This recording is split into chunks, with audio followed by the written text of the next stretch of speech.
La vie est faite d'expériences. On a les bonnes et les mauvaises. Quand on fait une bonne, on s'en félicite d'avoir osé. Quand elle est mauvaise, on subit, on paye le prix. On s'inspire des bonnes et on apprend des mauvaises. En réalité, la vie ne serait pas belle si on n'avait que des bonnes expériences. Le cerveau risquerait de perdre son utilité.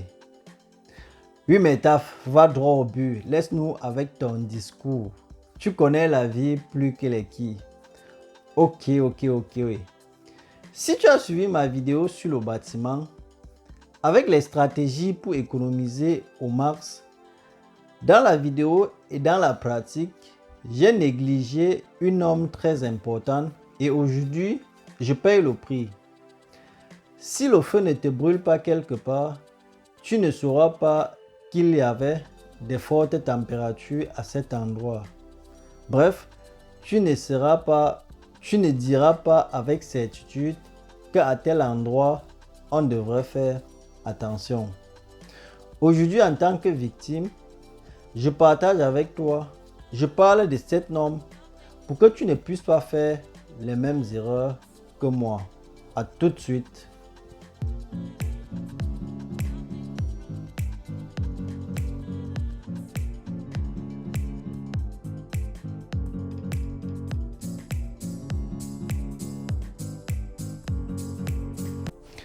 Salut, j'espère que tu vas bien. Moi, c'est Vitris Tafokam. Ici, on parle de ton développement et celui de ton peuple.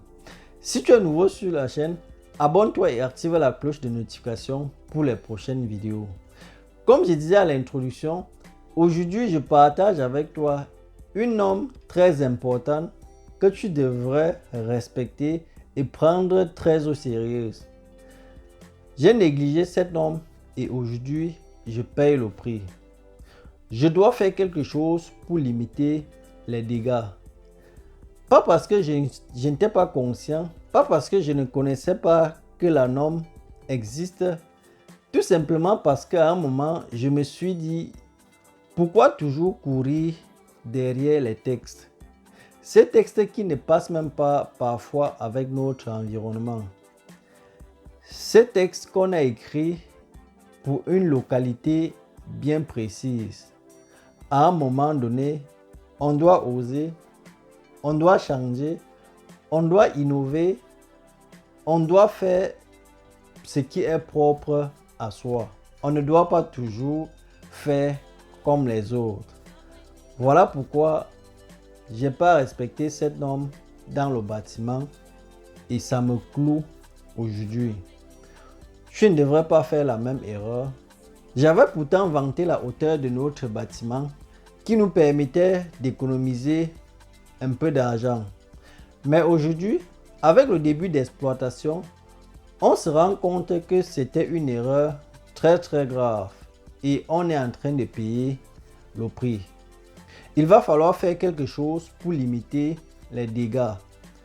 Actuellement chez moi, c'est la saison pluvieuse et en saison pluvieuse, le climat est bon. On a la fraîcheur. Mais malgré tout cela, on subit.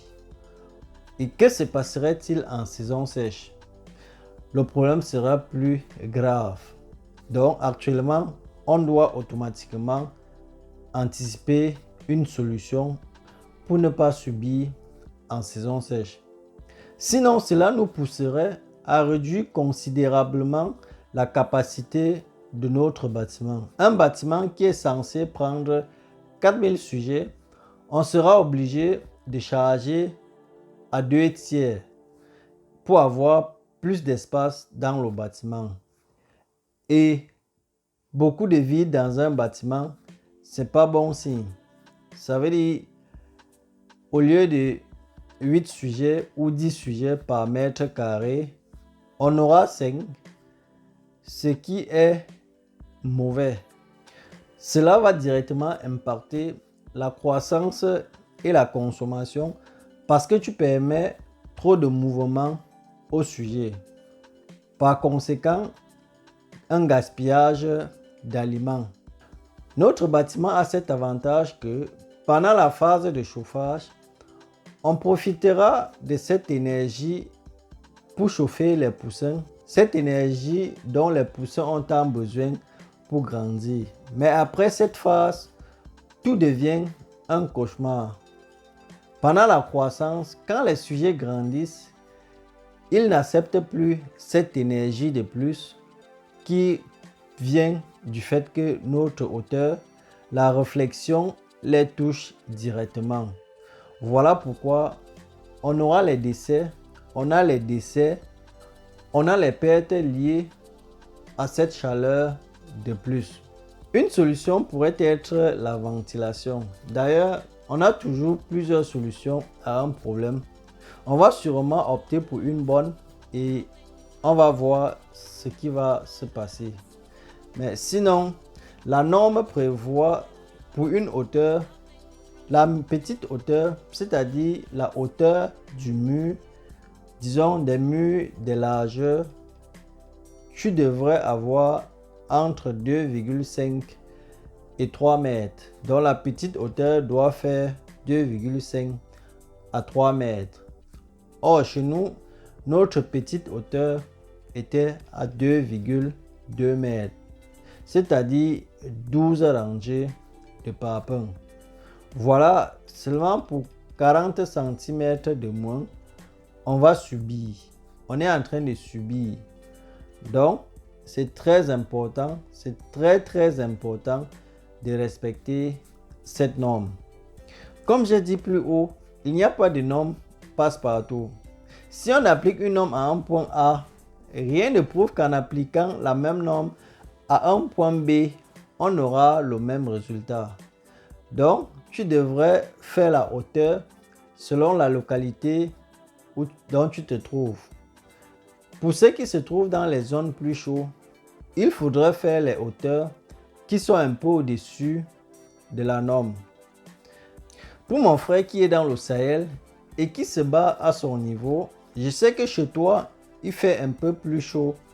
Donc, si tu as déjà fixé la hauteur de ton bâtiment, il faut la revoir. C'est très important. J'ai demandé à un autre frère qui était en train de faire son bâtiment, quelle est la petite hauteur de ton bâtiment? Il m'a dit 3,50 m. J'ai cru qu'il blaguait et pourtant il était très sérieux. Quand il a commencé à m'expliquer qu'il prévoyait déjà les changements climatiques, les températures, l'augmentation des températures qu'on vit actuellement, j'ai compris que le gars prenait déjà de l'avance sur le temps. Tu vois, sa petite hauteur fait 3,5 mètres. Donc, en fin de compte, la hauteur, le sommet de son toit atteint les 3,80 m. Et c'est un ancien. Ces anciens ont compris que ce problème de chaleur peut être résolu avec une bonne hauteur. Mais en tant que débutant, j'ai cru qu'en économisant, en faisant une hauteur basse, je devais juste économiser. Aujourd'hui, je paye le prix, mais j'ai compris la leçon.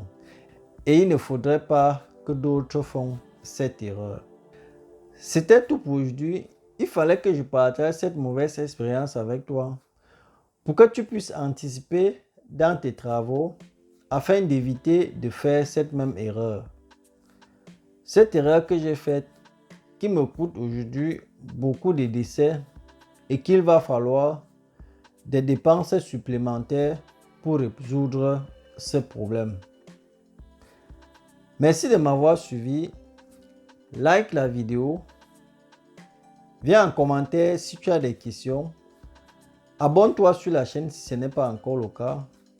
Partage la vidéo. Et surtout, porte-toi bien et à dimanche prochain.